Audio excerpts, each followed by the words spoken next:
সৰ্বভাৰতীয় ভিত্তিত ৰাষ্ট্ৰীয় একতা দিৱস পালন কৰা হয় 31 ডিচেম্বৰ। চৰ্দাৰ বল্লভভাই পেটেল আমাৰ নেতা, তেখেতৰ নামত তেখেতক লৌহ মানৱ বুলি কৈছিল আৰু তেখেতৰ সোঁৱৰণত তেখেতৰ কীৰ্তিকলাপত তেখেতৰ কৃতিত্বত আজি সৰ্বভাৰতীয় হিচাপে ইউনিটি ডে হিচাপে পালন কৰা হৈছে।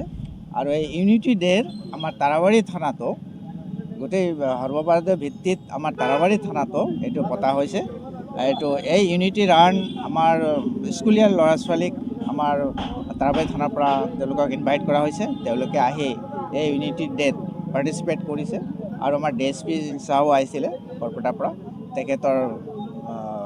তেখেতৰ তত্বাৱধানত আৰু আমাৰ OC সাহেবৰ তত্বাৱধানত আজি এনেকৈ সুন্দৰকৈ আমাৰ এই ইউনিটি ডেটো ইউনিটি ৰান হিচাপেও পালন কৰা হয়।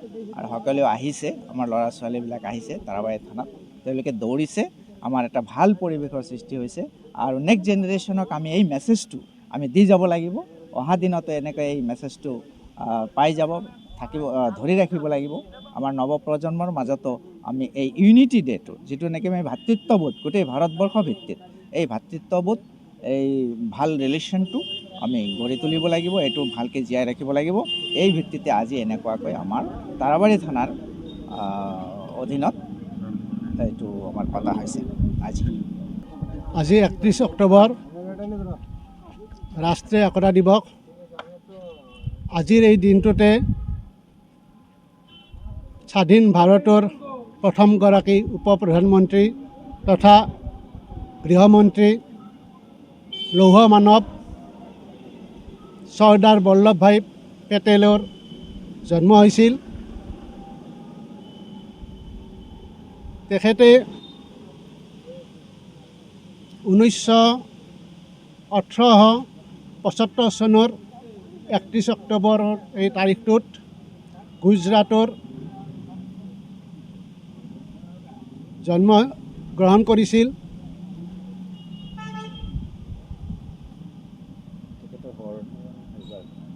তেখেতৰ আজি 13 বছৰীয়া জন্ম জয়ন্তী। যেতিয়া ভাৰত ইংৰাজৰ অধীনত আছিল তেতিয়া 1928 চনত গুজৰাটৰ বৰদলৈ অঞ্চলত তেখেতে কৃষকসকলক নেতৃত্ব দি স্বাধীনতা আন্দোলনত জনসাধাৰণক আগ্ৰহান্বিত কৰিছিল, নেতৃত্ব দিছিল, যাৰ কাৰণে তেখেতক চৰ্দাৰ উপাধি দিয়া হৈছিল।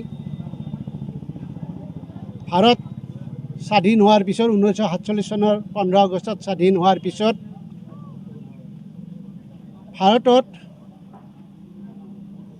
সৰু সৰু ৰাজ্যবিলাকক তেওঁ একত্ৰিত কৰি 562খন সৰু সৰু ৰাজ্য সেই সময়ত, যি সময়ত অৰ্থাৎ স্বাধীনতাৰ আগত ৰাজ্যবিলাকত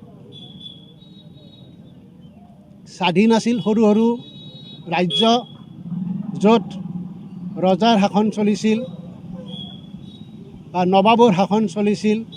সেই ৰাজ্যবিলাকক একত্ৰিত কৰি তেওঁ ভাৰতৰ এখন সাৰ্বভৌম শক্তিশালী ৰাষ্ট্ৰ হিচাপে প্ৰতিষ্ঠা কৰিছিল। আৰু তেখেতৰ এই ভূমিকাৰ কাৰণে তেখেতক লৌহ মানৱ উপাধিও দিয়া হৈছিল। সেইকাৰণে আমি তেখেতক লৌহ মানৱ চৰ্দাৰ বল্লভভাই পেটেল হিচাপে জানো। তেখেতে 3 বছৰ 4 মাহ ভাৰতৰ উপ প্ৰধানমন্ত্ৰী তথা গৃহমন্ত্ৰী হিচাপে কাৰ্যনিৰ্বাহ কৰিছিল। এই কম সময়ৰ ভিতৰতে তেওঁ ভাৰতক যি এটা গতি দি গৈছিল, আৰু সেই আজিও আমি এখন পৃথিৱীৰ ভিতৰত ভাৰত এখন বৃহত্তম গণতান্ত্ৰিক ৰাষ্ট্ৰ হিচাপে প্ৰতিষ্ঠা হৈ আছে। আজি আমি তেখেতৰ সেই প্ৰতিষ্ঠা কৰি যোৱা ভাৰতকে আমি আজি গৌৰৱবোধ কৰি আছোঁ। এতিয়াও বৰ্তমান পৃথিৱীৰ বা বিশ্বৰ বিভিন্ন ৰাষ্ট্ৰই ভাৰতৰ গণতন্ত্ৰৰ ওপৰত নতশিৰ কৰি আছে। এইজন মহান ব্যক্তি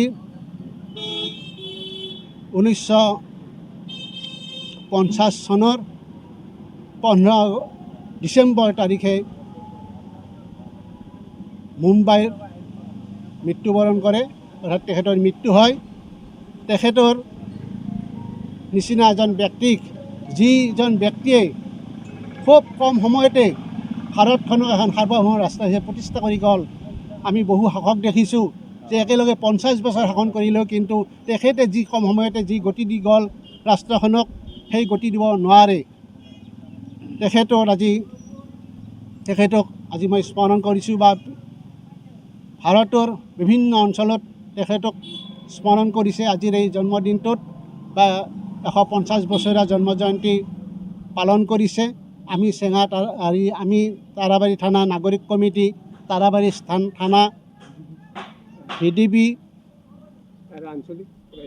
বা আমাৰ বহৰী অঞ্চলৰ বিভিন্ন অনুষ্ঠান প্ৰতিষ্ঠানৰ ছাত্ৰ ছাত্ৰী একেলগে আমি সমূহীয়া দৌৰ প্ৰতিযোগিতাত অংশগ্ৰহণ কৰিছোঁ, এনেদৰে আমি পালন কৰিছোঁ।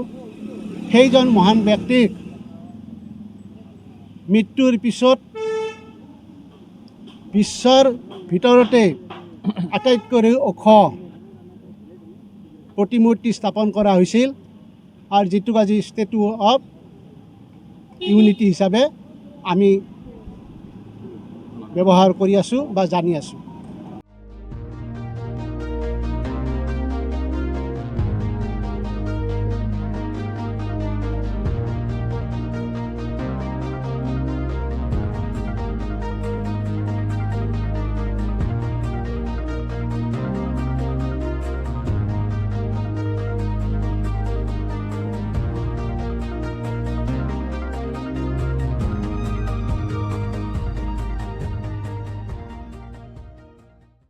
Stay informed, stay ahead. News NE 365.